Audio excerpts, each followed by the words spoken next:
Hello guys, I am किरण सिंह और आज हम एक बुक के बारे में पढ़ेंगे जो बहुत ही लाइफ चेंजिंग बुक कहा जा सकता है, जिसकी ऑथर हैं लुइस एल हे। वो कहती हैं यदि हम अपनी सोच बदल सकते हैं तो अपना जीवन भी बदल सकते हैं। तो उनकी फिलॉसफी क्या है जीवन के लिए, उसको इस बुक के माध्यम से हम जानेंगे।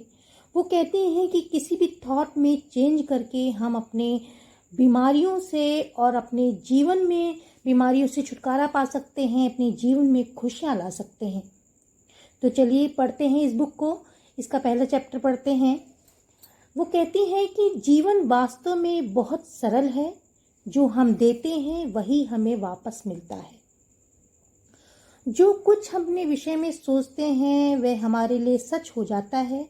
मैं मानती हूँ कि हर व्यक्ति, जिसमें मैं भी शामिल हूँ, अपने जीवन में अच्छी और बुरी चीज के लिए स्वयं जिम्मेदार हैं। हमारे मस्तिष्क में आने वाला हर विचार जो है, हर थॉट हमारा भविष्य बनाता है। हम में से हर व्यक्ति अपने विचारों, अपनी भावनाओं द्वारा अपने अनुभवों को जन्म देता है। हमारे विचार जो हम बोलते हैं वह सब हमारा अनुभव बन जाता है। हम खुद परिस्थितियों को जन्म देते हैं और फिर अपनी कुंठा के लिए किसी दूसरे व्यक्ति को दोषी ठहराते हुए अपनी ऊर्जा नष्ट करते हैं। कोई व्यक्ति, कोई स्थान, कोई चीज हमसे अधिक शक्तिशाली नहीं है, क्योंकि हमारे मस्तिष्क में हम ही सोचते हैं। हम ही अपने मस्तिष्क में शांति, तालमेल, संतुलन बना लेते हैं, तो वह सब हमारे जीवन में आ जाता है। इनमें कौन सा कथन आपके विचार से मिलता है? लोग मेरे पीछे पड़े रहते हैं, हर व्यक्ति हमेशा मेरी मदद करता है। इसमें से प्रत्येक बिल्कुल भिन्न अनुभव को जन्म देता है। हम अपने बारे में, अपने जीवन के बारे में जो कुछ मानते हैं वह हमारे लिए सच हो जाता है।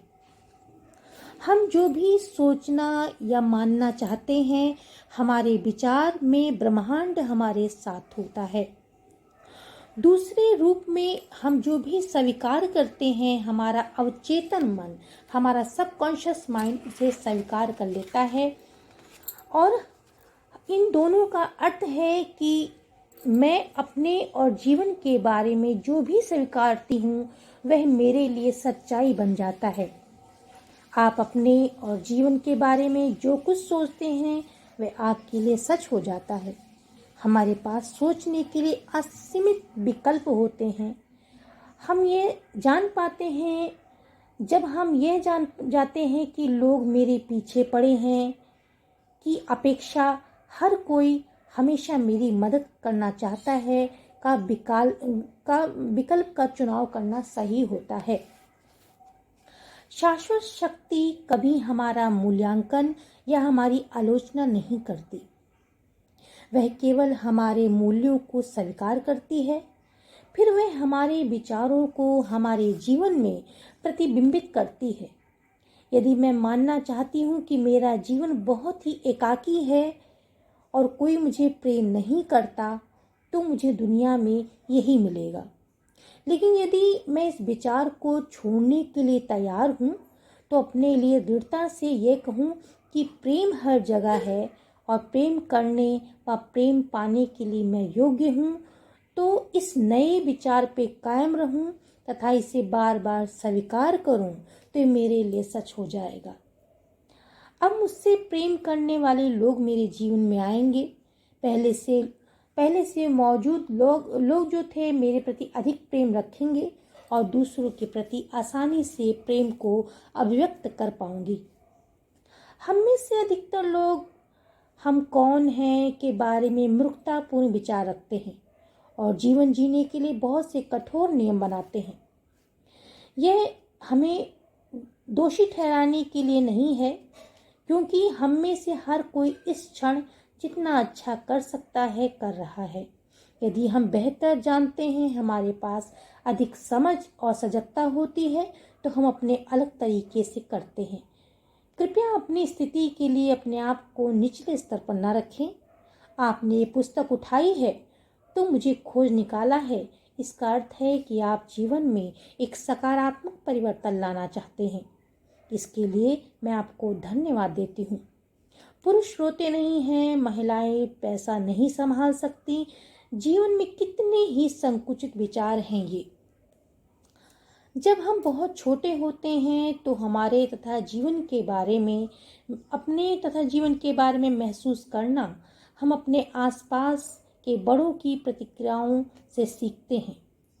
इस प्रकार हम अपनी दुनिया के विषय में सोचना सीखते हैं। अब यदि आप ऐसे लोगों के साथ रहें जो बहुत दुखी हैं, भयभीत हैं, अपराध बोध से ग्रस्त हैं, क्रुद्ध थे, जो अपने बारे में, अपनी दुनिया के बारे में बहुत सी नकारात्मक बातें सीखी हैं। मैं कभी सही नहीं करता, ये मेरी गलती है, यदि मुझे गुस्सा आता है तो मैं एक बुरा व्यक्ति हूँ। इस तरह के विचार एक निराशाजनक जीवन को जन्म देते हैं। जब हम बड़े हो जाते हैं तो हमारी प्रवृत्ति के अनुसार प्रारंभिक जीवन के भावनात्मक वातावरण का पुनर्सृजन करते हैं। ये अच्छा है, ये बुरा है, सही है या गलत है, ये वही होता है जिसे हम अपने अंदर घर के रूप में जानते हैं। साथ ही हम अपने व्यक्तिगत संबंधों में उन संबंधों को फिर से जीवित करने का प्रयास करते हैं जो संबंध हमारे माँ या पिता के साथ उनके बीच था। सोचिए कि कितनी बार आपका प्रेमी या बॉस बिल्कुल आपकी माँ या आपके पिता की तरह था। हम अपने साथ जैसा व्यवहार करते हैं, जो हमारे माता पिता हमारे साथ करते हैं, हम उसी तरीके से स्वयं को डांटते हैं, सजा देते हैं। जब आप सुनते हैं तो लोग लगभग उन शब्दों को सुन सकते हैं कि एक बच्चे के रूप में जिस तरह हमें प्यार दिया जा गया या प्रोत्साहित किया गया, हम उसी तरीके से खुद को प्यार या प्रोत्साहित करते हैं। तुम कभी कुछ ठीक नहीं करते, यह सब तुम्हारी गलती है। आपने स्वयं से कितनी बार ऐसा कहा होगा? तुम लाजवाब हो, मैं तुम्हें प्यार करता हूँ। आप कितनी बार अपने आप को ऐसा कहते हैं। फिर भी इसके लिए हम अपने माता पिता को दोषी नहीं ठहराएंगे। हम सभी पीड़ितों द्वारा पीड़ित हैं और शायद वे हमें कुछ ऐसा नहीं सिखा पाते जो वो नहीं जानते। यदि आपकी माँ नहीं जानती कि अपने आप से प्रेम कैसे करना चाहिए, या आपके पिता नहीं जानते कि वे अपने आप से प्रेम कैसे करें, तो उनके लिए आपको खुद से प्यार करना सिखाना असंभव था।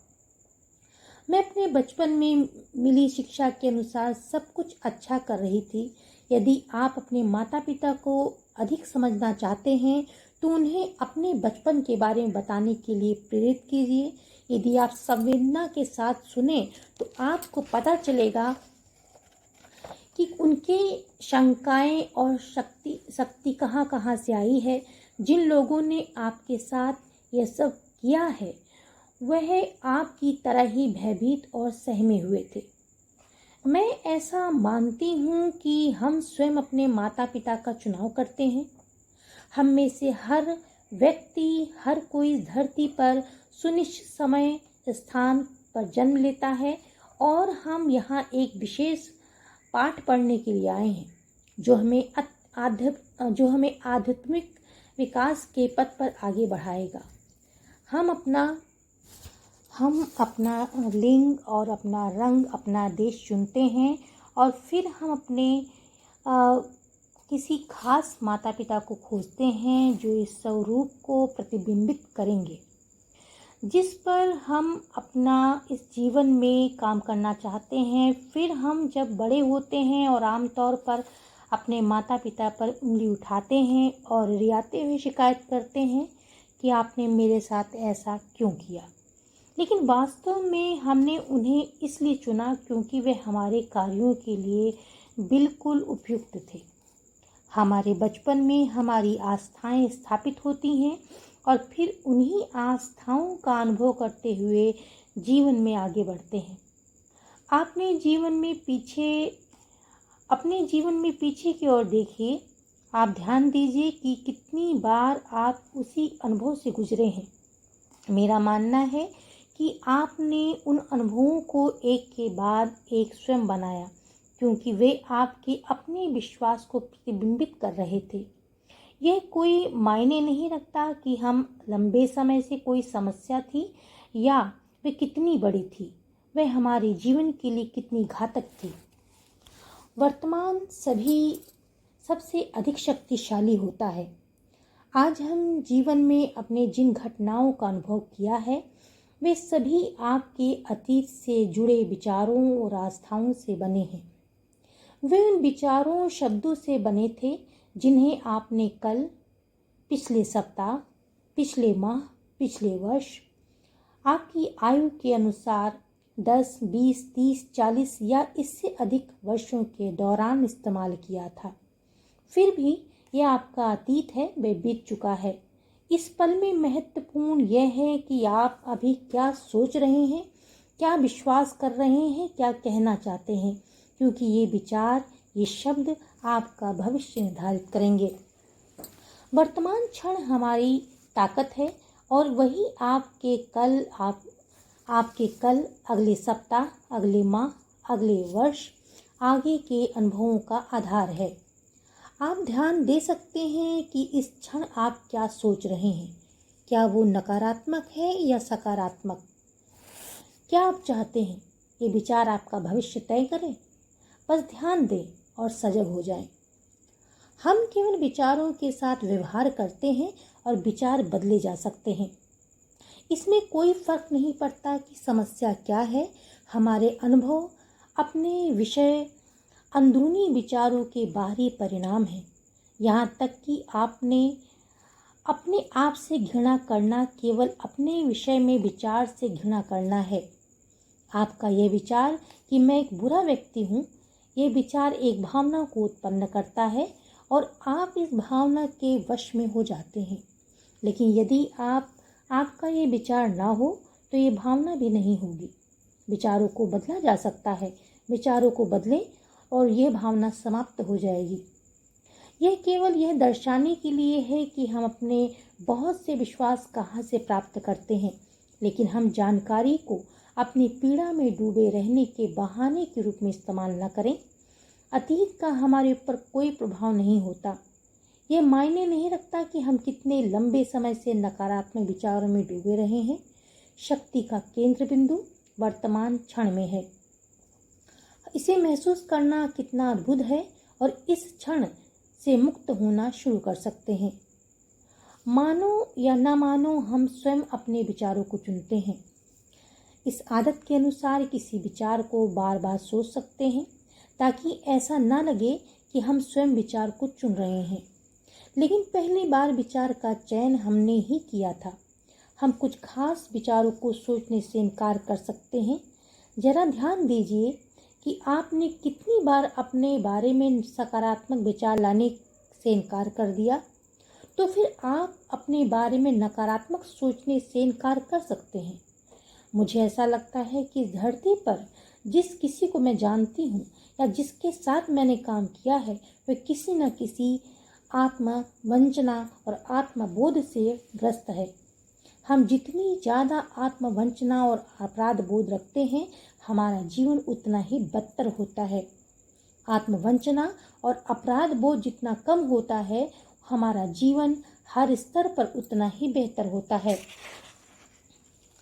मैंने जिन लोगों के साथ काम किया है, उनके भीतर गहराई से यही विश्वास होता है कि मैं उतना अच्छा नहीं हूँ।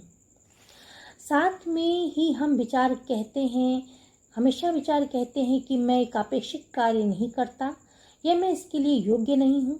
क्या लगता है कि आप ऐसे ही हैं? अक्सर यही कहते हैं, जोर देते हुए महसूस करते हैं कि आप बेहतर नहीं हैं। लेकिन किसके लिए और कितने मापदंडों के अनुसार? यदि ये विचार आपके अंदर अडिग है तो आप कैसे एक प्रेममय, आनंददायक और खुशहाल स्वस्थ जीवन को जी सकते हैं? किसी न किसी तरह आपका प्रभावी अवचेतन विचार हमेशा इसका विरोध करेगा। किसी न किसी तरह यही तालमेल नहीं हो पाता, क्योंकि कहीं ना कहीं कुछ ना कुछ हमेशा गलत हो जाता है। मैंने पाया कि नाराजगी, आलोचना, अपराधबोध और भय किसी भी अन्य बात से अधिक समस्याएं उत्पन्न करते हैं। ये चार बातें हमारे शरीर, हमारे जीवन में बड़ी समस्या उत्पन्न करते हैं। ये भावनाएं दूसरों पर दोषारोपण करने, अपने अनुभवों के लिए स्वयं को जिम्मेदार न ठहराने से आती हैं। देखिए, हम सभी अपने जीवन में हर बात के लिए जिम्मेदार हैं, जो हम किसी पर दोषारोपण नहीं कर सकते। बाहर से जो भी घट रहा है वह केवल हमारे आंतरिक विचारों का एक आईना है। मैं दूसरे लोगों के बुरे व्यवहार को नज़रअंदाज नहीं कर रही, लेकिन हमारे विश्वासी लोगों को हमसे किसी प्रकार का व्यवहार करने के लिए आमंत्रित करते हैं। यदि आप खुद को यह कहता हुआ पाते हैं कि हर कोई हमेशा मेरे साथ ऐसा करता है, मेरी आलोचना करता है, कभी मेरी मदद नहीं करता, मुझे पायदान की तरह इस्तेमाल करता है, मेरे साथ दुर्व्यवहार करता है, तो यह आपकी ही प्रवृत्ति है। आपके अंदर ऐसे विचार हैं जो ऐसा व्यवहार प्रदर्शित करने के लिए लोगों को आकर्षित करते हैं। जब आप इस तरह नहीं सोचते तो ये कहीं और जाकर किसी और के साथ ऐसा करेंगे, आप उन्हें आकर्षित नहीं करेंगे। कुछ प्रवृत्तियों के नतीजे जो शारीरिक स्तर पर अभिव्यक्त होते हैं इस प्रकार हैं। लंबे समय से ठहरा हुआ असंतोष शरीर को नुकसान पहुंचाता है, कैंसर जैसी बीमारी बन जाती है, और आलोचना एक स्थायी आदत के रूप में अपनाए तो वह शरीर में अर्थराइटिस को प्रेरित करता है। अपराध बोध हमेशा सजा की तलाश करता है और सजा से पीड़ा होती है। जब कोई ग्राहक मेरे पास ज़्यादा पीड़ा के साथ आता है तो मैं जानती हूँ कि उसमें बहुत सारा अपराध बोध है। भय उसके कारण उत्पन्न होने वाला तनाव, गंजापन, अल्सर, यहाँ तक कि पैरों में दर्द को जन्म दे सकता है। मैंने पाया कि क्षमा करने और असंतोष को बहा देने से कैंसर तक ठीक हो सकता है। शायद मेरी बात बड़ी सरल और अपरिपक्व लगती है, लेकिन मैंने इसका प्रभाव देखा है और अनुभव किया है। हम अतीत के प्रति अपना दृष्टिकोण बदल सकते हैं। अतीत बोध कर समाप्त हो गया है, हम उसे बदल सकते हैं, परंतु अतीत के विषय में अपने विचारों को बदल सकते हैं। ये कितना मूर्खतापूर्ण है कि हम इसीलिए वर्तमान में अपने आप को सजा देते हैं, क्योंकि अतीत में काफ़ी पहले किसी ने हमें पीड़ा पहुंचाई थी। गहरे असंतोष की प्रवृत्ति वाले लोगों से मैं अक्सर कहती हूँ, कृपया असंतोष को कम करना शुरू करें। अब यह वह अपेक्षाकृत आसान है। किसी सर्जन के छुरे के नीचे या मृत्युशैया तक पहुँचने के खतरे का इंतजार न करें, जब आपको डर से आमना सामना करना पड़ सकता है। जब हम घबराहट की स्थिति में होते हैं तो हमारा दिमाग उपचार और सुधार पर केंद्रित करना कठिन होता है। इससे पहले कि डर को सामान्य करने पर समय लगाना होगा। यदि हम ये विश्वास चाहते हैं कि असहाय पीड़ा है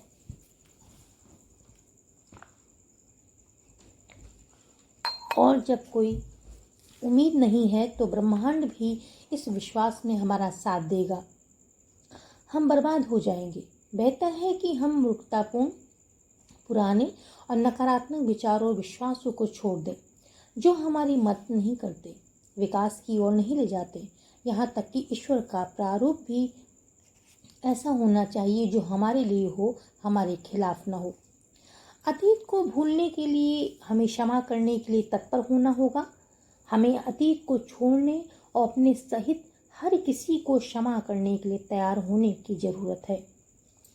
हो सकता है कि हमें क्षमा करना ना आए, हो सकता है कि क्षमा न करना चाहते हों, लेकिन हमारा ये कहना कि हम क्षमा करने को तैयार हैं स्वस्थ करने की प्रक्रिया को आरंभ कर देता है। यह हमारे स्वास्थ्य के लिए अनिवार्य है और हम अतीत को छोड़ दें, हर किसी को क्षमा कर दें। मैं तुम्हें किस रूप में देखना चाहता हूँ? मैं तुम्हें जिस रूप में देखना चाहता था वैसा रूप न होने के लिए मैं तुम्हें क्षमा करती हूँ। मैं तुम्हें क्षमा करता हूँ, मुक्त करता हूँ। ये निश्चय हमें मुक्त कर देता है। सभी लोग क्षमा न करने के कारण, सभी रोग क्षमा न करने के कारण ही उत्पन्न होते हैं। जब भी हम बीमार होते हैं तो हमें दिल में झांक कर ये देखना चाहिए कि किसे माफ़ करने की ज़रूरत है। कोर्स इन मिरेकल्स का कहना है कि सभी लोग क्षमा न करने की एक स्थिति में उभरते हैं, और जब भी हम बीमार होते हैं तो हमें आसपास से देखना चाहिए कि हमें किसे माफ़ करने की ज़रूरत है। मैं इस विचार में ये जोड़ना चाहूँगी कि जिस व्यक्ति को क्षमा करना आपको सबसे कठिन लगे, ये वही व्यक्ति है जिसे क्षमा करने की ज़रूरत सबसे अधिक है। माफ़ करने का अर्थ है कि छोड़ देना, जाने देना। इसका उस व्यवहार को माफ़ करने से कोई लेना देना नहीं है। इसका मतलब यह है कि बस उस बुरी घटना को अनदेखा कर देना। हमें ये जानने की ज़रूरत नहीं है कि कैसे क्षमा करना है। हमें बस क्षमा करने के लिए तैयार होने की ज़रूरत है। कैसे करना है कि चिंता ब्रह्मांड स्वयं कर लेगा। हम अपनी पीड़ा को बहुत अच्छी तरह समझते हैं, और हमसे अधिकतर के लिए ये समझना कितना कठिन है कि जिन लोगों को माफ़ करने की बहुत अधिक आवश्यकता थी, वे भी पीड़ा में थे। हमें ये समझने की ज़रूरत है कि उनके पास उस समय जो समझ, जानकारी और ज्ञान था, उसके अनुसार सबसे अच्छा कर रहे थे। जब लोग मेरे पास कोई समस्या लेके आते हैं तो मैं ध्यान नहीं देती ये क्या है, खराब स्वास्थ्य है, धन का अभाव है, असंतोष संबंध है या दमित रचनात्मक। मैं केवल एक चीज़ को हमेशा ध्यान देती हूँ कि वे स्वयं से प्रेम करें।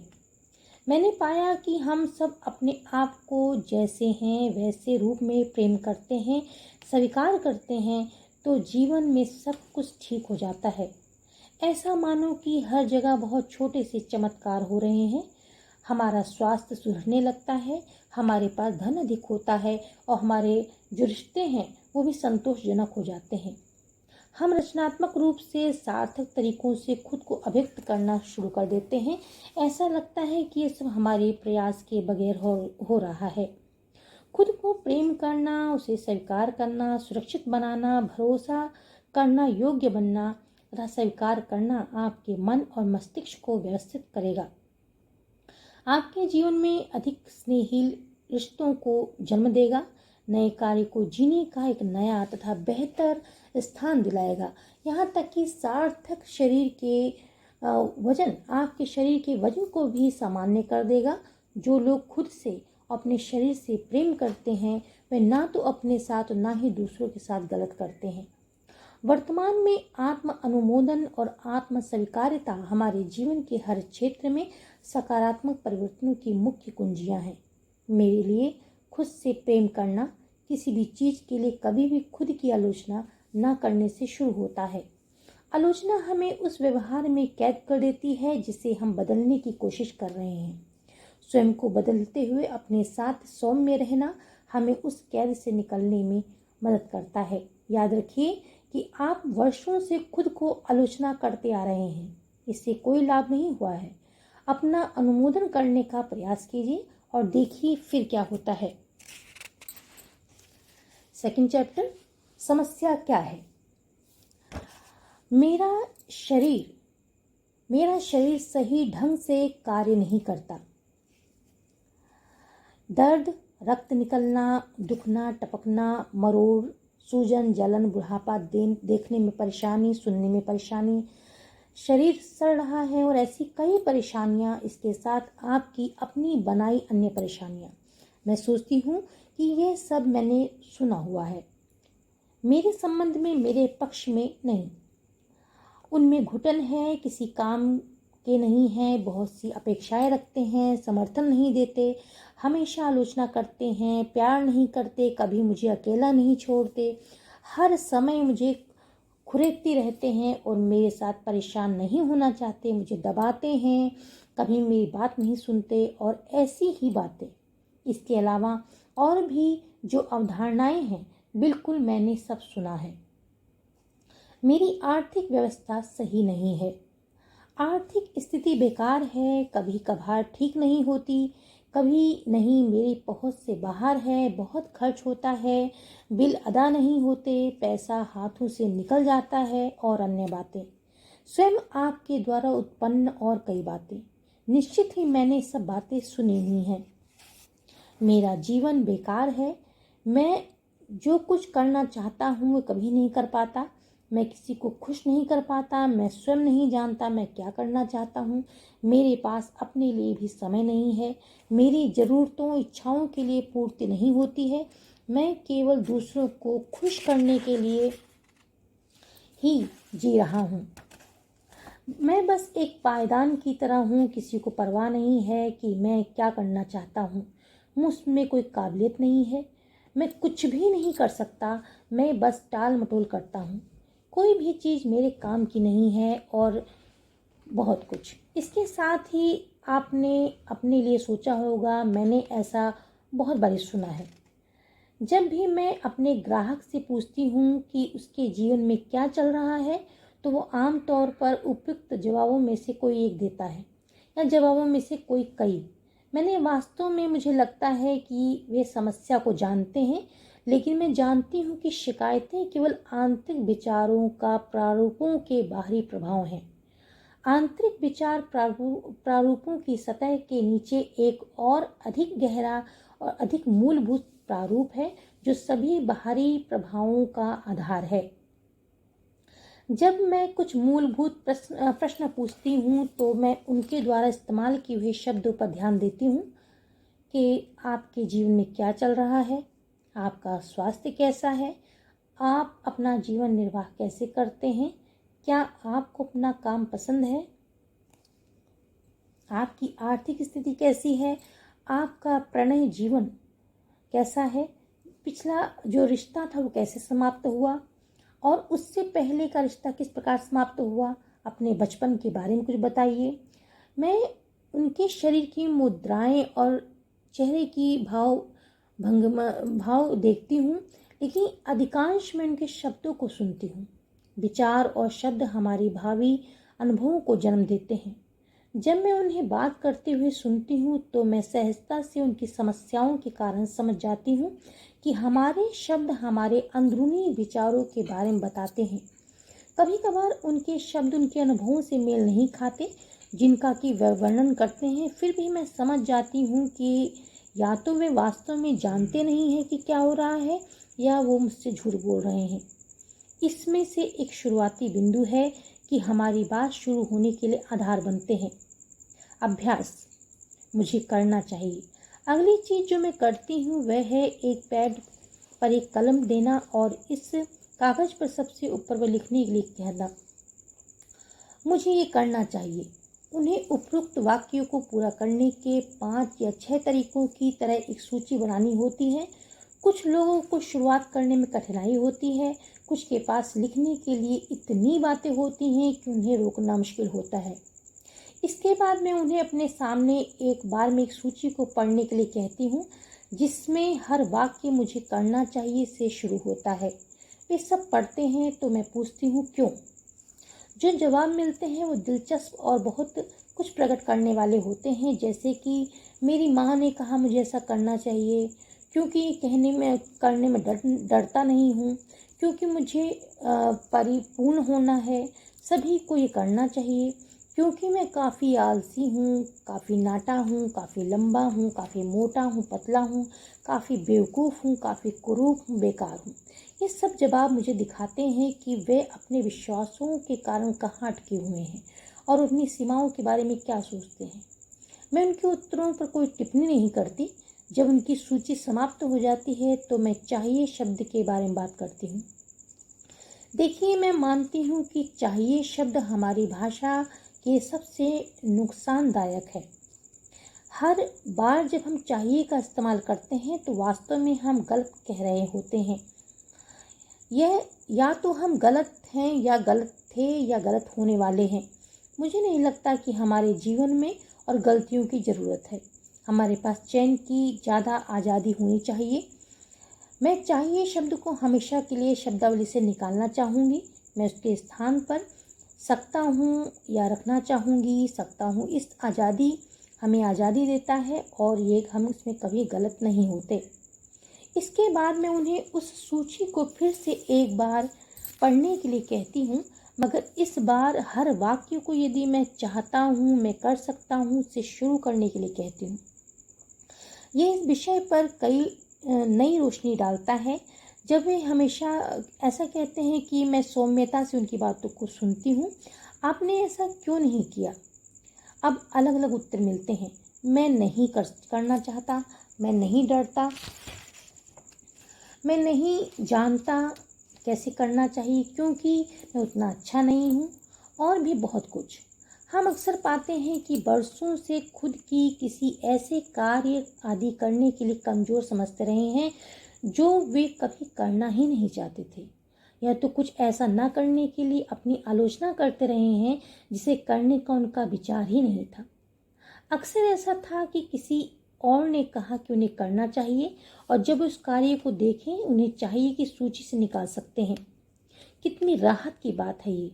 ऐसे लोगों को देखिए जो खुद को जबरदस्ती वर्षों तक एक ऐसे करियर में रखने की कोशिश करते हैं जिन्हें उन्हें नापसंद होता है, सिर्फ इसलिए कि उनके माता पिता ने उन्हें कहा है कि उन्हें डेंटिस्ट बनना चाहिए, शिक्षक बनना चाहिए।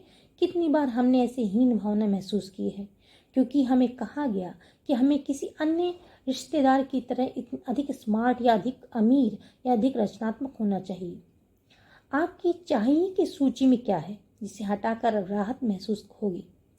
जब तक हम इस छोटी सी सूची का अध्ययन करते हैं, वे एक नए और भिन्न रूप में अपने जीवन को देखना शुरू करते हैं। वे ध्यान देते हैं कि ऐसी कई कार्यों के बारे में जो वे सोचते थे उन्हें करना चाहिए, वैसे कार्य थे जिन्हें वे कभी करना ही नहीं चाहते थे, और वे केवल दूसरे लोगों को खुश करने के लिए चाहते थे। कई बार ऐसा इसलिए होता है कि वे डरते थे या ऐसा महसूस करते थे कि वे इतने प्रतिभाशाली नहीं हैं। अब समस्या बदल रही है क्योंकि वे किसी और के मापदंडों को खरे नहीं उतर सकते। ऐसा सोचकर उसमें उत्पन्न गलत होने की भावना समाप्त करने की प्रक्रिया अंतिम कर दी है मैंने। इसके बाद मैं उनको अपने जीवन का दर्शन समझाना शुरू करती हूँ, जैसा कि मैंने अध्याय 1 में किया है। मैं मानती हूँ कि जीवन वास्तव में बहुत ही सरल है और जो हम देते हैं वही हमें वापस मिलता है। जो भी सोचना चाहते हैं, करना चाहते हैं, उसमें वे ब्रह्मांड हमारी पूरी तरह से सहायता देता है। जब हम छोटे होते हैं तो हमारे आसपास के बड़े बुजुर्गों की प्रतिक्रियाओं से अपने और जीवन के बारे में महसूस करना सीखते हैं। ये विचार जो भी हैं हमारे बड़े होने पर अनुभवों के रूप में हमारे सामने आएंगे। हालांकि हम केवल विचार प्रारूपों के साथ कार्य करते हैं, ताकत का केंद्र हमारा हमेशा वर्तमान पल में होता है। इस क्षण में परिवर्तन शुरू हो सकते हैं। अपने आप से प्रेम करना। मैं यह समझना जारी रखती हूँ कि चाहे उनकी समस्या दिखने में जो भी हो, मैं किसी के भी साथ केवल एक बात पर काम करती हूँ, वह यह है कि अपने आप से प्रेम करना। प्रेम चमत्कारी दवा है और अपने आप से प्रेम करना हमारे जीवन में जादू की तरह काम करता है। मैं या अकड़ या घमंड की बात नहीं कर रही हूँ, केवल क्योंकि मैं प्रेम नहीं है, वह केवल भय है। मैं अपने प्रति अधिक सम्मान और हमारे शरीर व दिमाग के चमत्कार के लिए आभार की भावना की बात कर रही हूँ। मेरे लिए प्रेम ऐसे स्तर तक सराहना है कि मेरा दिल भर के छलकने लगता है। प्यार किसी भी दिशा में जा सकता है। मैं प्रेम को इस तरह महसूस कर सकती हूँ। स्वयं जीवन की प्रक्रिया, जीवित होने का आनंद, जो सौंदर्य मैं देखती हूँ, अन्य व्यक्ति, ज्ञान, दिमाग की प्रक्रिया, हमारे शरीर जिस रूप में काम करते हैं, जानवर, पक्षी, मछली, वनस्पति और अपने सभी रूपों में ब्रह्मांड और जिस रूप में कार्य करता है। आप इस सूची में और क्या जोड़ना चाहते हैं? चलिए देखते हैं किस तरह हम अपने आप से प्रेम नहीं करते। हम लगातार खुद को फटकारते हैं, आलोचना करते हैं। हम भोजन, शराब, नशीले पदार्थों से अपने शरीर के साथ दुर्व्यवहार करते हैं। हम यह मान लेते हैं कि हम प्रेम पाने योग्य ही नहीं हैं। हम अपनी सेवाओं के लिए एक सम्मानजनक मूल्य मांगने से डरते हैं और हम अपने शरीर में बीमारियां और पीड़ा उत्पन्न करते हैं। हम ऐसी चीज़ों को टालते हैं जिससे हमें लाभ हो सकता है। हम अव्यवस्था में रहते हैं। हम ऋण और बोझ अपने ऊपर लिए रहते हैं। हम ऐसे प्रेमियों और साथियों को आकर्षित करते हैं जो हमारी अवहेलना करते हैं। आपके तरीके क्या हैं? यदि हम किसी भी रूप में अपने लिए अच्छी बातें नकारते हैं तो वह खुद से प्रेम ना करने का एक तरीका है।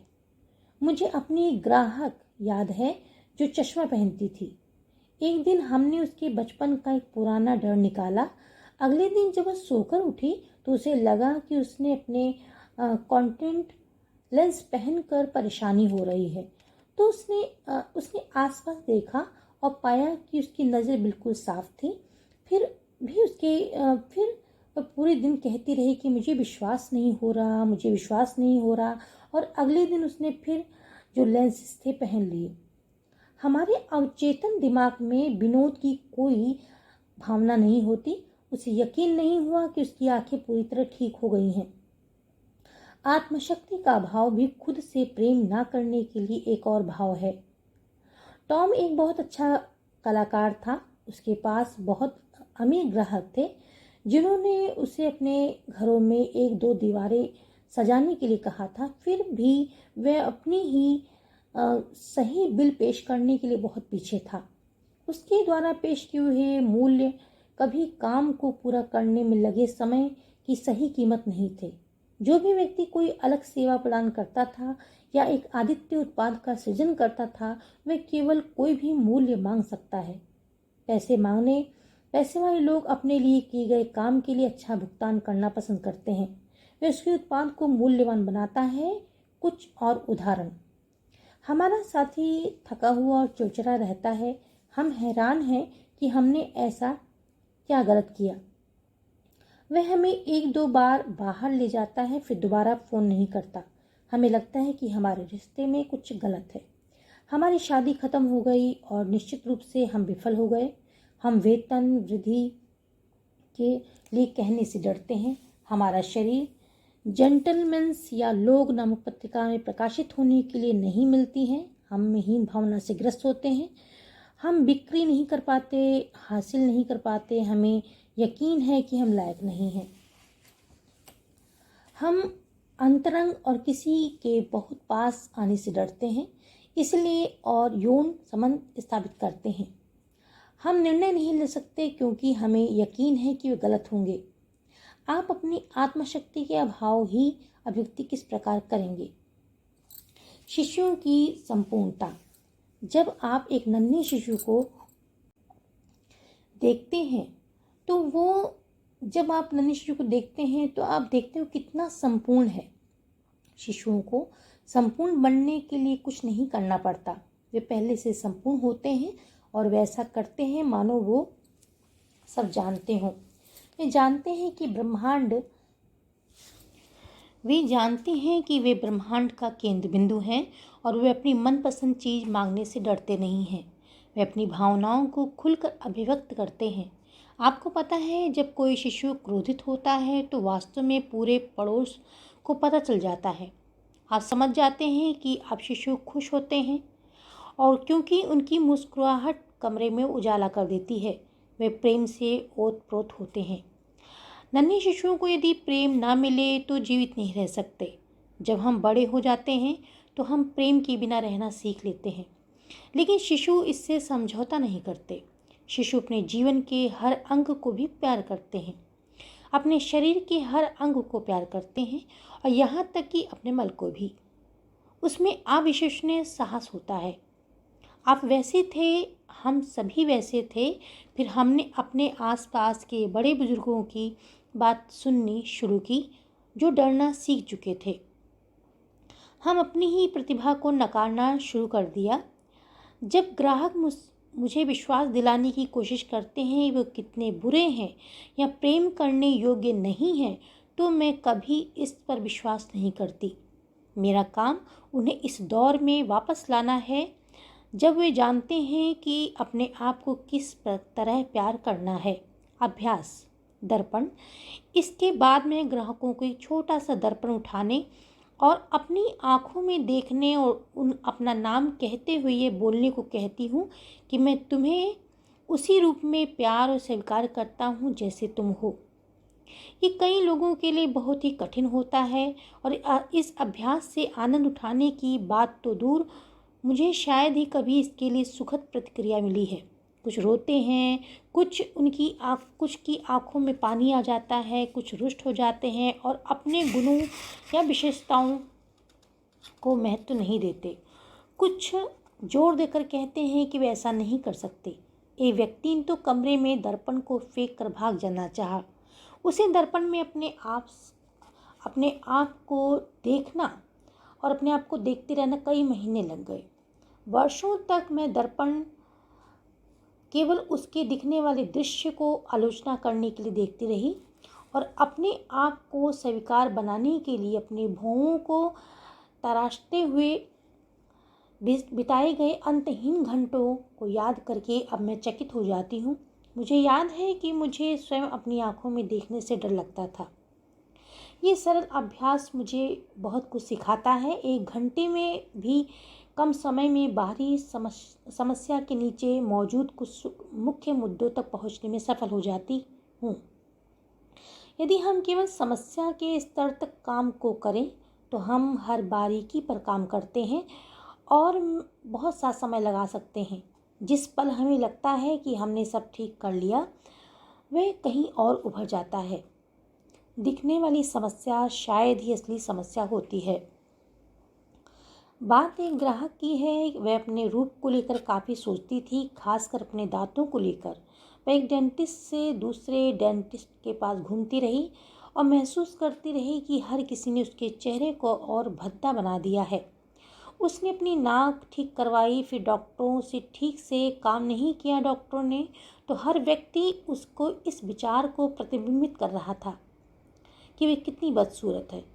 उसकी समस्या उसका रूप नहीं थी, बल्कि उसका विश्वास था जो उसके साथ गड़बड़ था। एक और महिला थी जिसकी सांस में दुर्गंध थी। उसके आसपास असहज लगता था। वे मंत्री बनने के लिए पढ़ाई कर रही थी और उसका बाहरी व्यवहार पवित्र और आध्यात्मिक था।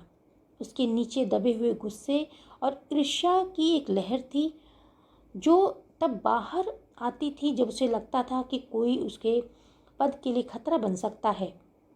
उसके अंदरूनी विचार उसकी सांसों में अभिव्यक्त होते थे।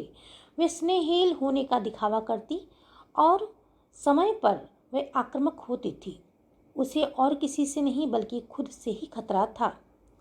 वह एक छोटे बच्चे की कहानी। वह सिर्फ 15 वर्ष का था जब उसकी माँ उसको मेरे पास लेके आई थी और उसने हॉजकिंस बीमारी थी और उसके सिर्फ 3 महीने ही बचे थे। उसकी माँ स्वाभाविक रूप से बहुत ही परेशान थी और उससे बात करना मुश्किल था, लेकिन वह लड़का बुद्धिमान था, चतुर था और जीवित रहना चाहता था। वह मेरी हर बात मानने को तैयार था, जिससे उसके सोचने और बोलने का तरीका बदलना शामिल था। उसके माता पिता अलग हो चुके थे और वह हमेशा बहस करते थे। उसके पास वाकई में एक व्यवस्थित घरेलू जीवन नहीं था। उसे अभिनेता बनने की बहुत चाह थी। प्रसिद्धि और किस्मत की चाह में खुशी अनुभव करने की उसकी क्षमता दब गई थी। उसे लगता था कि वह तभी स्वीकार्य और महत्वपूर्ण बन सकता है जब उसके पास प्रसिद्धि हो। मैंने उसको खुद से प्रेम करना सिखाया कि वह अपने आप को किस प्रकार स्वीकार करे, ये मैंने बताया और वह स्वस्थ हो गया। अब वह एक परिपक्व व्यक्ति है और नियमित रूप से ब्रॉडवे पर नजर आता है। जैसे ही उसने अपने अस्तित्व को खुशी से स्वीकार किया, महसूस किया, उसको नाटकों में काम मिलना भी शुरू हो गया। अधिक वजन एक और अच्छा उदाहरण है कि किस प्रकार से हम एक ऐसी समस्या को सुधारने में बहुत सी ऊर्जा व्यर्थ करते हैं जो असली समस्या नहीं है। लोग अक्सर मोटापे से लड़ते हुए बहुत वर्ष गुजार देते हैं और फिर मोटे होते हैं। वे अपनी सभी समस्याओं को वजन से जोड़कर देखते हैं।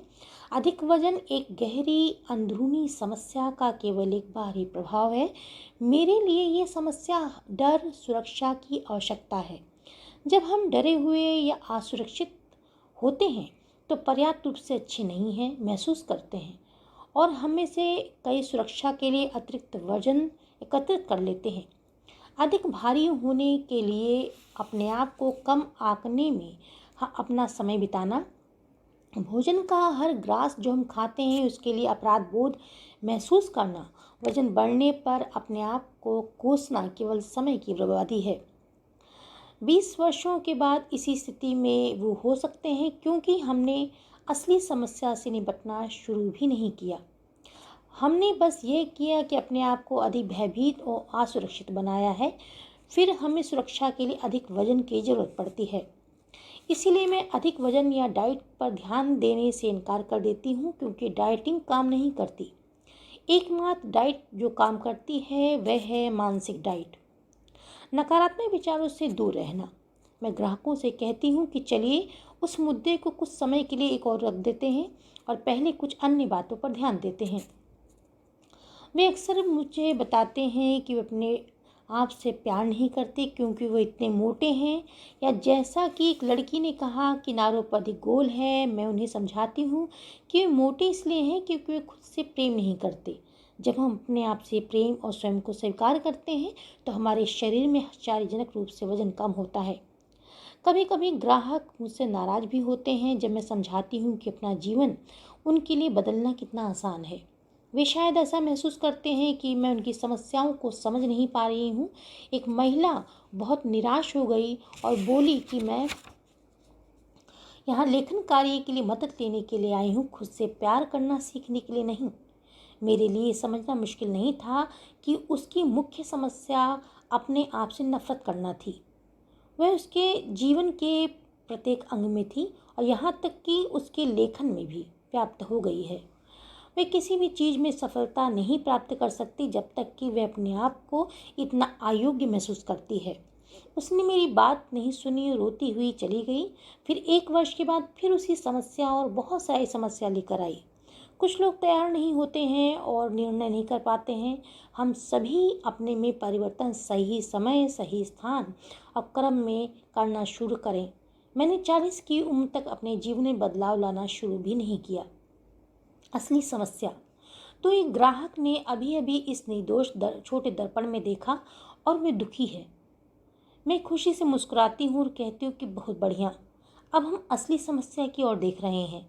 जब हम आपके रास्ते में आने वाली असली रुकावट को दूर करना शुरू कर सकते हैं तो मैं अपने आप से प्रेम करने उसके तरीके के बारे में बात करती हूँ, क्योंकि मेरे लिए अपने आप से प्रेम करना खुद को कभी भी किसी बात के लिए दोष ना देने से शुरू होता है।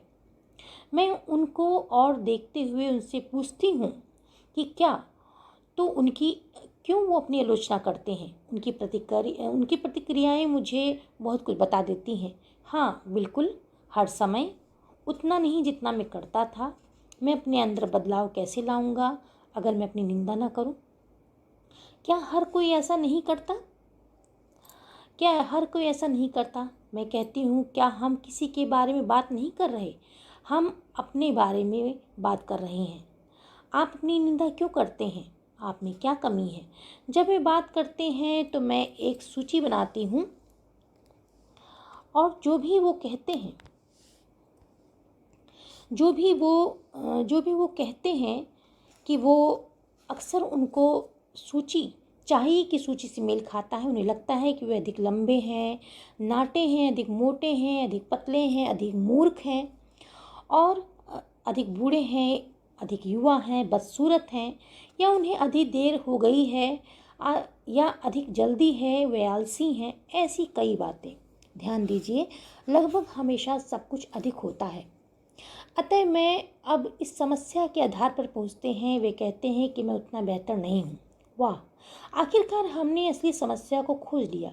वे अपनी आलोचना करते हैं क्योंकि उन्होंने ये मान लिया है कि वे उतने अच्छे नहीं हैं।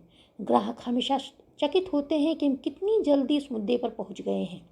जब हमें किसी दुष्प्रभाव जैसे शारीरिक समस्याएं, रिश्तों की समस्याएं, पैसे की समस्याएं या रचनात्मकता का अभाव के बारे में परेशान होने की ज़रूरत नहीं है।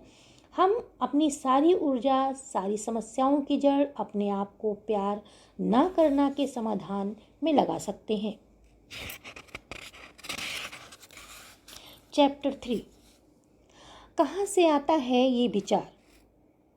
ये सही है कि हमने कुछ समझ लिया है, हमारे विचार में जो असली समस्या थी उसे आगे बढ़ गए हैं। जब हम इस बात पर आ गए हैं जो मेरे ख्याल में असली समस्या है, तो हम महसूस करते हैं कि हम उतने बेहतर नहीं, हम अपने आप से प्रेम नहीं करते। मैं जीवन के प्रति जो दृष्टिकोण रखती हूँ, यदि उसमें कोई समस्या है तो यह सच है कि इसीलिए चलिए देखते हैं कि विचार कहाँ से आया। एक छोटा शिशु से जो अपने आप में जीवन के प्रति संपूर्ण होता है, हम ऐसे व्यक्ति कैसे बन जाते हैं जो समस्याओं से घिरा होता है और किसी न किसी रूप में अपने आप को तुच्छ प्रेम के अयोग्य समझता है। जो लोग पहले खुद से प्रेम करते हैं वे आगे भी खुद से अधिक प्रेम कर सकते हैं। गुलाब के बारे में सोचिए, जो पहले एक छोटी सी कली होती है, फिर पूर्ण विकसित होकर फूल बनता है और अंतिम पंखुड़ी गिरने तक हमेशा खूबसूरत, हमेशा संपूर्ण, हमेशा परिवर्तनशील रहता है। यदि हमारे साथ होता, हम हमेशा संपूर्ण, हमेशा खूबसूरत और सदैव परिवर्तनशील होते हैं। हम अपनी समझ, जागरूकता और ज्ञान के साथ श्रेष्ठ कार्य कर रहे हैं। जैसे जैसे हम अधिक समझ और जागरूकता व ज्ञान प्राप्त कर लेंगे, हम अपने कार्यों को अलग प्रकार से करेंगे। मानसिक शुद्धिकरण। अब अपने अतीत के बारे में थोड़ा और परखने की ज़रूरत है ताकि हम सभी विश्वास पर नज़र डाल सकें जो हमें चला रहे हैं। कुछ लोगों को सफाई प्रक्रिया का यह हिस्सा बहुत ही पीड़ादायक लगता है, लेकिन ऐसा होना जरूरी नहीं है। सफाई करने से पहले हमें देखना चाहिए कि अतीत में क्या है। यदि आप किसी कमरे को अच्छी तरह साफ करना चाहते हैं तो आप उसमें मौजूद हर चीज़ को उठा उठा कर देखेंगे। कुछ चीज़ों को आप प्यार से देखेंगे और उसकी सफाई करेंगे, चमकाकर उसको एक तरफ रखेंगे। कुछ चीज़ों को फिर से नया रूप देने या मरम्मत देने की ज़रूरत होगी तो उन्हें ध्यान से रख देंगे। कुछ चीज़ें दोबारा कभी काम नहीं आएंगी तो उन चीज़ों को हटाना ज़रूरी हो जाता है। पुरानी पत्रिकाएं, अखबार तथा गंदे पेपर प्लेटों को निश्चित रूप से आप कचरे के डिब्बे में डालना पसंद करते हैं। एक कमरे की सफाई करने में क्रोधित होने की कोई आवश्यकता नहीं है।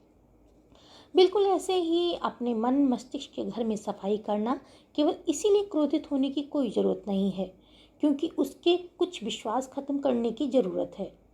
उन्हें उतनी ही आसानी से जाने दें जितनी आसानी से आप भोजन के बाद बचे हुए टुकड़ों को कूड़ेदान में फेंक देते हैं। क्या आप आज का भोजन तैयार करने के लिए पिछले दिन के कूड़ेदान में हाथ डालेंगे? क्या आप आने वाले कल के अनुभव तैयार करने के लिए पुराने मानसिक कूड़े को कुरेदते हैं? अगर कोई विचार या विश्वास आपके काम नहीं आता तो आप उसे जाने देते हैं। ऐसा कोई कानून नहीं है कि कभी आप जिस बात पर विश्वास करते हैं उस पर हमेशा के लिए विश्वास बनाए रखना जरूरी है। आपके कुछ संकुचित विचारों पर नजर डालते हैं और देखते हैं कि आते कहाँ से हैं। विचार, मैं उतना अच्छा नहीं हूँ। स्रोत, उसके बार बार उसके पिता ने उसके बारे में कहा कि वह मूर्ख है। उसने कहा कि वह एक सफल व्यक्ति बनना चाहता था ताकि उसके पिता को उस पर गर्व हो, लेकिन वह अपराध बोध की भावना से भरा हुआ था जिसने उसके अंदर असंतोष को उत्पन्न किया। उसके कारण उसे एक के बाद एक विफलता मिली और पिता ने उसके लिए कई व्यवसायों के लिए पैसा लगाया, लेकिन वह सब जगह असफल हो गया। उसने बदला लेने के लिए विफलताओं का इस्तेमाल किया। उसने अपने पिता को बार बार पैसे देने के लिए मजबूर किया। निश्चित रूप से वह एक असफल व्यक्ति था। विचार, अपने आप से प्रेम की कमी। शोध, वे पिता की स्वीकृति पाने की कोशिश कर रही थी। वे अपने पिता की तरह बिल्कुल नहीं बनना चाहती थी। वे किसी मुद्दे पर सहमत नहीं होते थे और उसके बीच हमेशा बहस होती थी। वे सिर्फ अपने पिता की स्वीकृति चाहती थी, लेकिन उसकी बजाय उसे सिर्फ आलोचना मिली। उसके शरीर में पीड़ा भरी हुई थी। उसके पिता के शरीर में भी उसी प्रकार की पीड़ा थी। वह समझ नहीं पा रही थी कि उसका रोष उसके दर्द की वजह से है। जिस प्रकार उसके पिता का गुस्सा उनके शरीर में दर्द उत्पन्न कर रहा था। विचार, जीवन खतरनाक है। स्रोत, एक डरा हुआ पिता। एक ग्राहक को जीवन बहुत दुखों से भरा हुआ कठिन नजर आता था। उसके लिए हंसना मुश्किल था। वह जब हंसती थी तो इस बात से डर जाती थी कि कुछ बुरा हो जाएगा उसे एक चेतावनी के साथ बड़ा किया गया था कि हंसो मत वरना वे तुम्हारा बुरा करेंगे। विचार, मैं उतना अच्छा नहीं हूँ। शोध, व्यक्त और उपेक्षित होना। उसके लिए बात करना बहुत कठिन था। उसके लिए चुप रहना जीवन जीने का एक तरीका बन गया था। उसने कभी कभी नशीले पदार्थों या शराब से छुड़ी थी और वो उसे यकीन हो गया था कि वह बहुत बुरा है। मैंने पाया जब उसकी माँ की मृत्यु हुई थी तो बहुत छोटा था। उसका पालन पोषण उसके एक रिश्तेदार ने किया था। वह रिश्तेदार केवल कोई आदेश देते समय ही उससे बात करती थी और उसे चुप्पी में पाला गया था। वह खाना भी चुपचाप अकेले में खाता था, चुपचाप अपने कमरे में पड़ा रहता था। उसका प्रेमी था और वह भी चुपचाप रहने वाला व्यक्ति था। वे उसका अधिकांश समय अकेले चुप रहकर बिताते थे। प्रेमी की मृत्यु हो गई थी। वह एक बार फिर अकेला हो गया था। अभ्यास, नकारात्मक संदेश। अगला अभ्यास वह है कि आप एक कागज़ का बड़ा टुकड़ा लें तथा एक सूची बनाएं और आपके माता पिता के अनुसार आपके अंदर कौन सी कमियां हैं, आपके कौन से नकारात्मक संदेश हैं। अपने आप को पर्याप्त समय दें ताकि आप अधिक से अधिक बातें कर सकें। आधा घंटा आमतौर पर काफ़ी होगा। उनका पैसे के बारे में क्या कहना है, वे आपके शरीर के बारे में क्या कहते थे, वे प्यार और रिश्तों के बारे में क्या कहते थे, उन्होंने आपकी रचनात्मक प्रतिभाओं के बारे में क्या कहा है, उन्होंने आपसे कौन सी नकारात्मक बातें की हैं। यदि आप कर सकें तो उन चीज़ों को वस्तु पर दृष्टि से नज़र डालें। अपने आप से कहें तो वे विचार यहाँ से आया है। अब एक नया कागज़ लें, थोड़ी गहराई से सोचें अपने बचपन में और कौन सी नकारात्मक चीज़ें सुनी थी, रिश्तेदारों से, टीचरों से, मित्रों से, महत्वपूर्ण लोगों से, धार्मिक स्थलों में, और उन सबको लिखें। पूरा समय दें। अपने शरीर में पनपने वाली भावनाओं पर नज़र रखें। कागज़ के इन दोनों टुकड़ों पर जो भी लिखे हैं वे ऐसे विचार हैं जो आपको अपने अंदर से हटाने हैं। यही वे विश्वास हैं जो आपके भीतर हैं कि मैं उतना अच्छा नहीं हूँ जैसे विचार पैदा कर रहे हैं। अपने आप को एक बालक के रूप में देखना।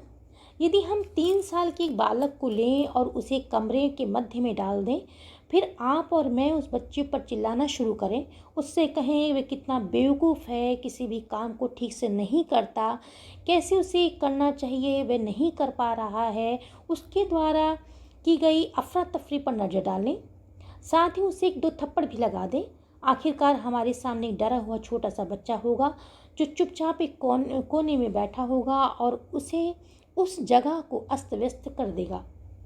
बच्चा इन दोनों में से एक तरीका अपनाएगा, लेकिन हम उस बच्चे को क्षमता को कभी नहीं जान सकेंगे। अगर हम उसी छोटे बच्चे को ले जाएं और उससे कहें कि हम उसे बहुत प्यार करते हैं, हम उसकी कितनी परवाह करते हैं, वह कितना अच्छा लगता है, वह कितना तेज है, होशियार है, वह जिस तरीके से काम करते हैं वो बहुत अच्छा लगता है, वह गलतियां कर सकता है क्योंकि वह सीख रहा है और वह चाहे कुछ भी हो जाए हम हमेशा उसके साथ हैं। फिर उस बच्चे की क्षमता को देखकर आप दंग रह जाएंगे। हम में से हर किसी के अंदर 3 साल का एक बच्चा है जो हम अपना अधिकांश समय अपने भीतर उस बच्चे पर चिल्लाते हुए बिताते हैं। फिर हम सोचते हैं कि हमारा जीवन बहुत दुखी क्यों है। यदि आपका कोई मित्र था जो हमेशा आपकी आलोचना करता था, तो क्या आप उस व्यक्ति के आसपास रहना चाहेंगे? शायद आपके साथ बचपन में ऐसा व्यवहार किया गया हो तो वह दुख की बात है। हालांकि काफ़ी पहले की बात है। यदि आप अपने साथ उसी प्रकार का व्यवहार करना चाहते हैं तो वह और भी अधिक दुख की बात है।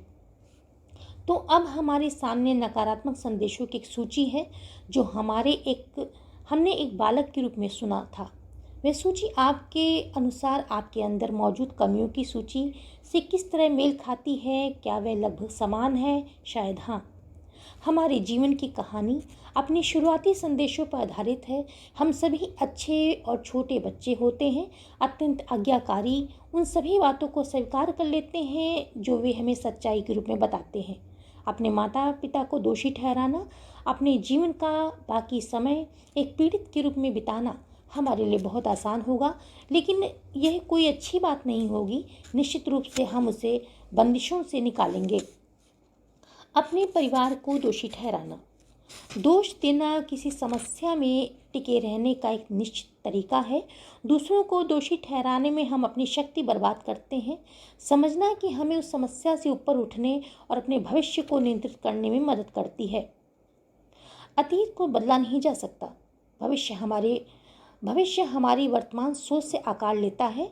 हमारी आज़ादी के लिए समझना अनिवार्य है कि हमारे माता पिता के बाद जो भी समझ थी, जागरूकता थी, ज्ञान था, उसके साथ वे अपने हिसाब से श्रेष्ठ कार्य कर रहे थे। जब हम किसी और को दोषी ठहराते हैं तो हम अपनी जिम्मेदारी नहीं ले रहे होते।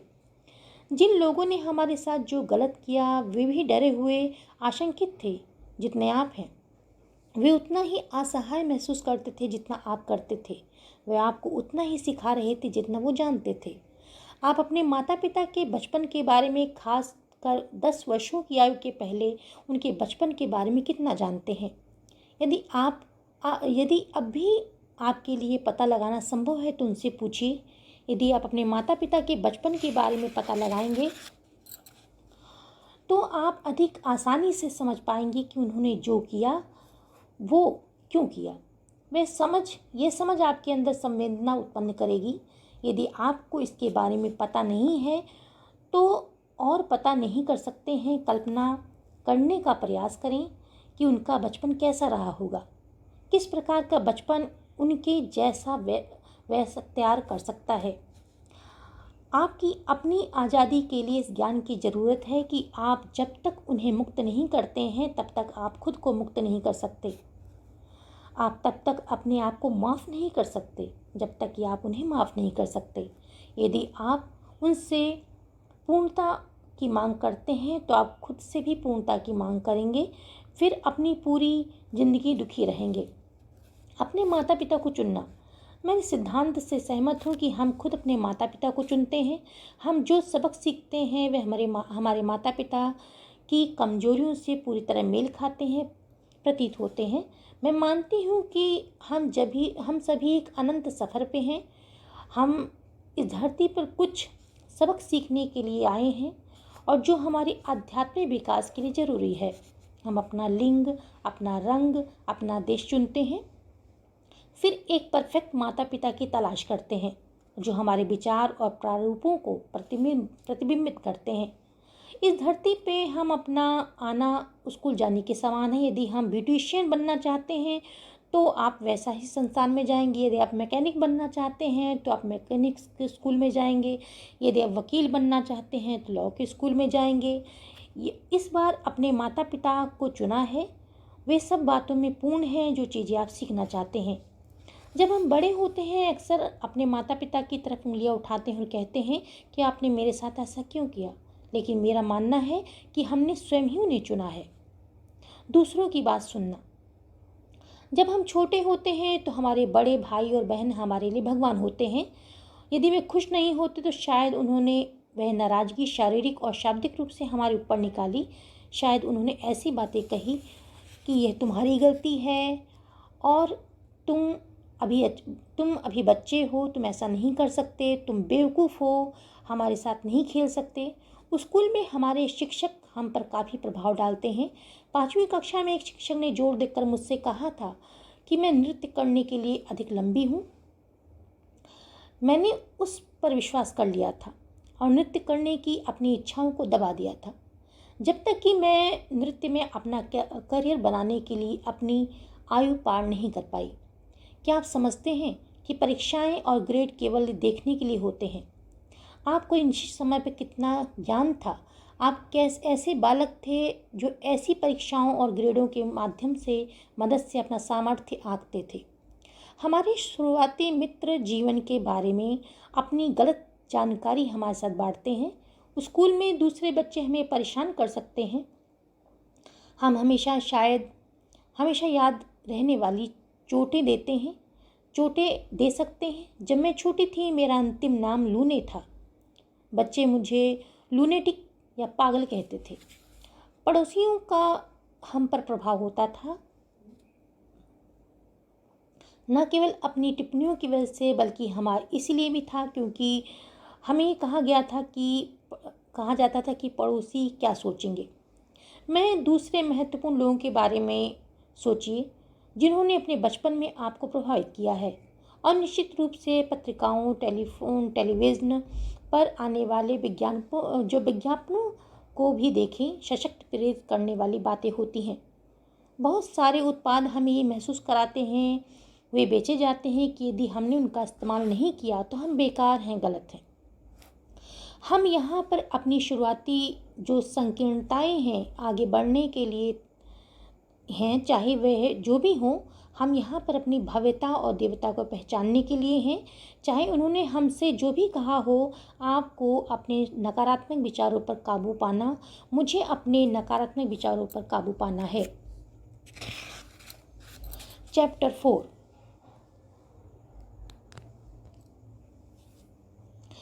ये प्रश्न, क्या ये सच है? ये प्रश्न है कि क्या ये सच और वास्तविक है, कि दो उत्तर हैं, हाँ और नहीं। अगर आप इसे सच मानना चाहते हैं तो वह सच है, अगर आप मानना चाहते हैं कि वह सच नहीं है तो वह सच नहीं है। गिलास आधा भरा भी है और आधा खाली भी। यह आपके दृष्टिकोण पर निर्भर करता है कि वास्तव में ऐसे अरबों विचार हैं जो हम सोच सकते हैं।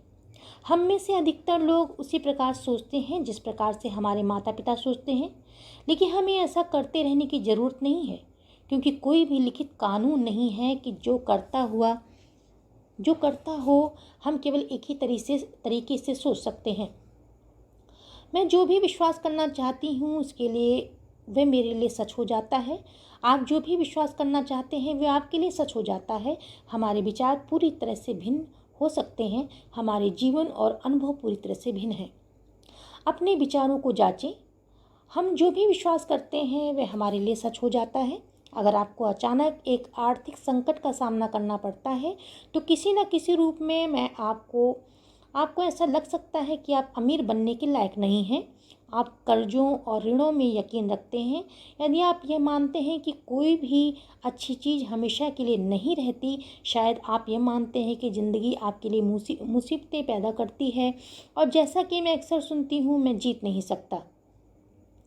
अगर आप कोई रिश्ता बनाने में सफल नहीं होते, शायद आप यह मान सकते हैं कि कोई मुझे प्यार नहीं कर सकता या मैं प्यार के लायक नहीं हूँ। शायद आप अपनी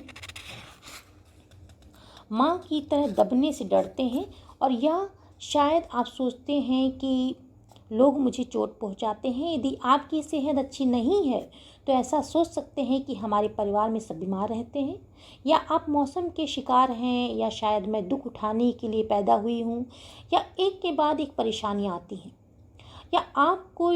या आप में कोई विश्वास हो सकता है आपको खुद अपने विश्वास के बारे में पता ना हो। अधिकतर लोग वास्तव में यही नहीं जानते कि उनके मन में क्या चल रहा है। उन्हें सिर्फ बाहरी परिस्थितियाँ ही नज़र आती हैं। जब तक कि कोई आपको बाहरी अनुभवों और अंदरूनी विचारों के बीच का संबंध न दिखाए, तब तक जीवन में आप पीड़ित बने रहेंगे। समस्या और विचार।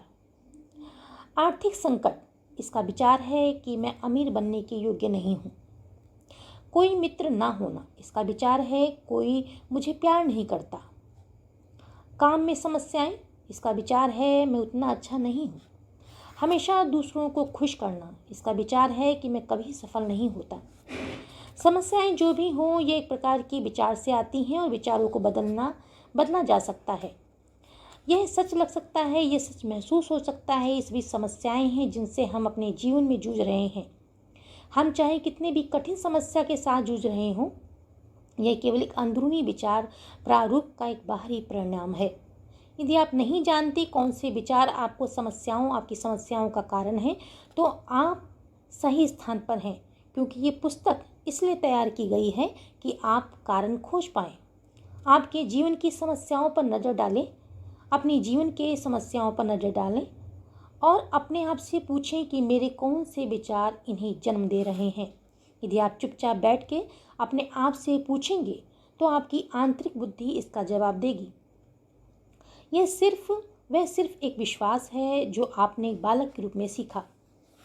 कुछ चीज़ें हम विश्वास करते हैं, जब हम विश्वास करते हैं वे सकारात्मक और पोषक होती हैं। ये विचार जीवन भर हमारे काम आते हैं। सड़क पार करने से पहले दोनों ओर देखें। कुछ विचार शुरू करने में बहुत उपयोगी होते हैं, जैसे जैसे हम बड़े होते हैं वो उपयुक्त नहीं रह जाते। अजनबियों पर भरोसा मत करो। ये एक छोटे बच्चे के लिए तो अच्छी सलाह हो सकती है, लेकिन एक बड़े के लिए इस विश्वास को जारी रखना केवल अलगाव और अकेलेपन को जन्म देगा। हम क्यों कभी कभार बैठकर अपने आप से पूछते हैं कि क्या वे वास्तव में सच हैं? जैसे मैं ऐसी बातों पर विश्वास क्यों करता हूँ कि मेरे लिए ये चीज़ सीखना कठिन है। इससे बेहतर ये पूछना है कि क्या अब वह मेरे लिए ठीक है। ये विचार आया कहाँ से? क्या मैं अब भी इस पर यकीन करता हूँ केवल इसलिए कि पहली कक्षा के एक शिक्षक ने बार बार मुझसे कहा था कि क्या इस विश्वास को त्याग देना मेरे लिए बेहतर नहीं होगा? लड़के रोते नहीं हैं, लड़कियां पेड़ों पर चढ़ती नहीं हैं। ऐसे विचार अपनी भावनाओं को छिपाने वाले पुरुषों और शारीरिक मेहनत से डरने वाली महिलाओं को जन्म देते हैं। अगर बचपन से हमें सिखाया गया कि ये दुनिया बहुत ही भयावह है जगह है, जो हम इस विचार से मेल खाने वाले जो भी बातें सुनते हैं उसे सच के रूप में स्वीकार कर लेते हैं। यही बात अजनबियों पर भरोसा मत करो, रात में बाहर मत निकलो, या लोग मुझे धोखा देंगे, इन सब के लिए भी सच है। दूसरी ओर अगर हमें शुरू में ही ये सिखाया गया था कि दुनिया एक सुरक्षित जगह है और हमारी आस्थाएं कुछ और होंगी, हम आसानी से स्वीकार कर सकते हैं कि प्रेम हर जगह है और लोग इतने दोस्ताना हैं कि मुझे सब जगह मिल जाते हैं जिसकी मुझे ज़रूरत होती है। अगर आपको बचपन से सिखाया गया है कि ये सब मेरी गलती है, तो आप हर समय अपराध बोध महसूस करेंगे, चाहे जो भी हो। आपका विश्वास आपको ऐसे व्यक्ति में बदल देगा जो हमेशा ये कहेगा कि मैं शर्मिंदा हूँ। अगर आपने बचपन में ये मानना सीख लिया था कि मैं किसी गलती में नहीं हूँ, तो ये विश्वास हमेशा अंत तक रहेगा, चाहे आप जहाँ भी हों। जैसे केक न मिलने का मेरा बचपन का अनुभव, किसी गिनती में मैं नहीं हूँ ऐसा मैंने सोचा। कभी कभी जब दूसरे आप पर ध्यान नहीं देते हैं तो आपको लगता है कि आप अदृश्य हो गए हैं। क्या आपके बचपन की परिस्थितियाँ आपको विश्वास करने के लिए विवश करती हैं कि कोई मुझे प्यार नहीं करता? फिर आप निश्चित रूप से अकेलापन महसूस करेंगे। आप अपने जीवन में किसी भी मित्र, किसी रिश्ते को लाएं तो भी वह कुछ के लिए ही, सब कुछ देर के लिए ही है। क्या आपके परिवार में आपको सिखाया था कि वे यह पर्याप्त नहीं है? जो मुझे यकीन है कि आपको अक्सर लगता होगा कि मानो अलमारी खाली है या हमेशा कर्ज में हम डूबे हुए हैं। मेरे ग्राहक का पालन पोषण ऐसे ही परिवार में हुआ था जहां माना जाता था कि सब कुछ गड़बड़ है तथा स्थितियां और बदतर हो सकती हैं। और उसने टेनिस खेलने में उसको बहुत खुशी मिलती थी। फिर उसका घुटना जख्मी हो गया और बहुत से डॉक्टरों के पास गया, लेकिन घुटना बदतर से और बदतर हो गया। आखिरकार पूरी समय खेलने के लिए वो अयोग्य हो गया। एक और व्यक्ति एक उपदेशक के बेटे के रूप में बड़ा हुआ और जब वह बच्चा था तो उसे सिखाया गया था कि हर कोई खुद से पहले है। उपदेशक का परिवार अंत में आता है। आज वह बेहतरीन डील पाने में, अपने ग्राहकों की मदद करने में माहिर है। फिर भी आमतौर पर वह कर्जवान होता है। उसके पास कम पैसे होते हैं और उसका विश्वास अब भी उसकी पंक्ति में सबसे पीछे उसे कर देता है। अगर आप इस पर विश्वास करते हैं कि ये सच लगता है, मैं ऐसा ही हूँ और ये बात ऐसी ही है, तो ये खास शब्द वास्तव में ये करते हैं कि इस बात को आपके लिए सच मानते हैं। आमतौर पर हम जब मानते हैं कि वे किसी और का मत होता है जिसे हम अपनी आस्थाओं में शामिल कर लेते हैं, निस्संदेह वे हमारी दूसरी आस्थाओं के साथ हमारे भीतर उपयुक्त बैठ जाता है। क्या आप उन लोगों में से हैं जो किसी दिन सुबह उठने पर बारिश का मौसम देखकर कहते हैं, ओह कितना बेकार दिन है? ये बेकार दिन कहाँ नहीं होता, बस बारिश से गीला एक दिन होता है। यदि हम उपयुक्त कपड़े पहने, अपना दृष्टिकोण बदलें, बारिश के दिन का मजा लें, तो क्या आपके दिमाग में ये बसा हुआ कि बारिश के दिन बेकार होते हैं, ये हमेशा के लिए सुस्त नहीं हो जाएगा? आप बारिश का स्वागत करें और उस पल में जो हो रहा है उसके साथ वह जाने की बजाय उस दिन से संघर्ष करेंगे। यदि हम एक खुशनुमा जीवन चाहते हैं तो हमें अपने विचार खुशनुमा बनाने चाहिए। यदि हम एक संपन्न जीवन चाहते हैं तो हमें संपन्न विचार रखने चाहिए। यदि हम प्रेम से भरा हुआ जीवन चाहते हैं तो हमें प्रेम के बारे में सोचना चाहिए। हम मानसिक और शाब्दिक रूप से जो भी अभिव्यक्त करते हैं उसी रूप में हमारे पास वो वापस आते हैं। हर क्षण एक नई शुरुआत है। मैं फिर से कहती हूँ कि ताकत हमेशा वर्तमान क्षण में होती है। आप कभी रुकते नहीं हैं इन्हीं क्षणों में, यहीं पर और इसी समय हमें हमारे अपने दिमाग में परिवर्तन होते हैं। वह कोई मायने नहीं रखता कि हम कितने समय से नकारात्मक विचारों में डूबे हुए हैं या किसी बीमारी या किसी खराब रिश्ते या आर्थिक संकट आत्मनिंदा से जूझ रहे हैं। हम आज ही इसमें परिवर्तन लाना शुरू कर सकते हैं। अब आपको अपनी समस्या को सच बने रहने की अब आपकी अपनी समस्या को सच बने रहने की कोई ज़रूरत नहीं है। वह अब समाप्त होते हुए शून्यता की तरफ पहुंच सकती हैं जहां से वह आई थी। आप ऐसा कर सकते हैं। याद रखिए कि आप वह व्यक्ति हैं जो अपने दिमाग में सोचते हैं। आप स्वयं अपनी दुनिया में ताकत और अधिकारी हैं। अतीत के आपके विचारों और विश्वासों ने उस क्षण तक हर क्षण को बनाया है।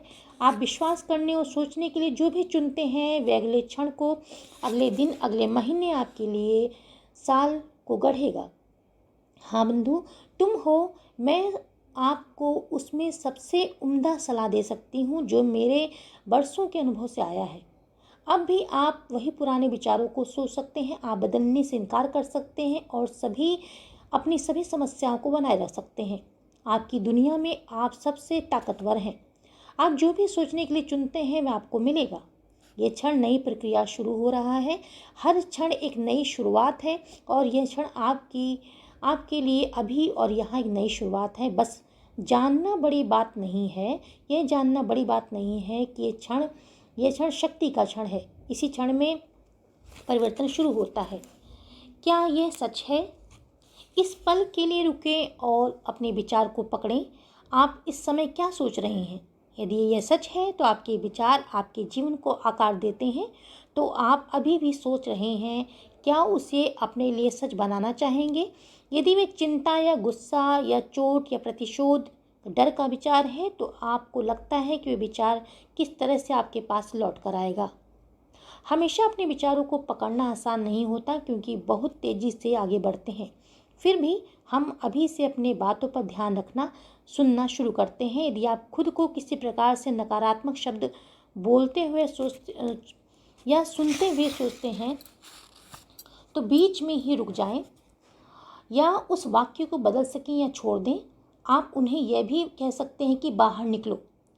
खुद को किसी कैफेटेरिया की पंक्ति में खड़े होने की कल्पना करें या किसी शानदार होटल के रेस्टोरेंट में जहां भोजन के व्यंजनों के बजाय विचारों के व्यंजन हैं। आप जिन विचारों को चुनना चाहें उन्हें चुन सकते हैं। ये विचार आपके भविष्य और आपके अनुभवों को निर्माण करेंगे। अब यदि आप ऐसे विचारों को चुनते हैं जो समस्याएं पीड़ा उत्पन्न करते हैं तो यह मूर्खता है और ये इसी तरह से है मानो आप हमेशा खुद को बीमार बनाने वाला भोजन चुनते हैं। हम 1 या 2 बार ऐसा कर सकते हैं, लेकिन जैसे ही हमें पता चल जाता है कि कौन से खाद्य पदार्थ हमारे शरीर के लिए नुकसानदेह हैं, हम उनसे दूर हो जाते हैं। विचारों के साथ भी ऐसा ही है। चलिए ऐसे विचारों से दूर हो जाएं जो कि समस्याएं पीड़ा उत्पन्न करते हैं। मेरे आरंभिक शिक्षकों में एक डॉक्टर रेमन चार्ल्स बारकर बार बार ये कहते थे कि जब कोई समस्या होती है तो वहाँ कुछ करने की नहीं बल्कि जानने की जरूरत होती है। हमारा दिमाग हमारा भविष्य तय करता है। जब हमारे वर्तमान में कुछ ऐसा होता है जो अवांछित होता है तो हमें उस स्थिति को बदलने के लिए अपने दिमाग का प्रयोग करना चाहिए। हम उसी पल उसे बदलना शुरू कर देते हैं। ये मेरी गहरी इच्छा है कि आपके विचार कैसे काम करते हैं। ये विषय स्कूल में पढ़ाया जाने वाला पहला विषय होना चाहिए। मुझे कभी समझ नहीं आया कि बच्चों को लड़ाई की तिथियां याद कराने का क्या महत्व है। वे अपनी मानसिक ऊर्जा नष्ट करने की तरह है। इसके बजाय हमें अधिक महत्वपूर्ण विषय पढ़ाना चाहिए, जैसे मस्तिष्क कैसे काम करता है, पैसे कैसे संभालें, आर्थिक सुरक्षा के लिए धन का निवेश कैसे करें, कैसे अभिभावक बने, अच्छे रिश्ते कैसे बनाएं, आत्मसम्मान और आत्मगौरव कैसे बनाएं, बरकरार कैसे रखें। क्या आप बड़ों की एक ऐसी पूरी पीढ़ी की कल्पना कर सकते हैं यदि उन्हें स्कूल में अपने नियमित पाठ्यक्रम के साथ विषय पढ़ाए जाएं। सोचिए कि ये सच किस प्रकार अभिव्यक्त होंगे। हम यहाँ प्रसन्न लोग होंगे जो खुद के बारे में अच्छा महसूस करेंगे। हमारे पास ऐसे लोग होंगे जो आर्थिक रूप से संपन्न होंगे और जो बुद्धिमत्ता से अपने पैसे को निवेश करते हुए अर्थव्यवस्था को समृद्ध बनाएंगे। उनके हर किसी के साथ अच्छे रिश्ते होंगे। वे माता पिता को की भूमिका में सहज होंगे। फिर अपने बारे में अच्छा महसूस करने वाले बच्चों को एक और पीढ़ी तैयार करेंगे। फिर भी इन सब के बीच हम हर व्यक्ति एक अलग व्यक्ति होगा जो अपनी अलग से रचनात्मकता को प्रदर्शित करेगा। व्यर्थ करने के लिए समय नहीं है। चलिए अपना काम जारी रखें।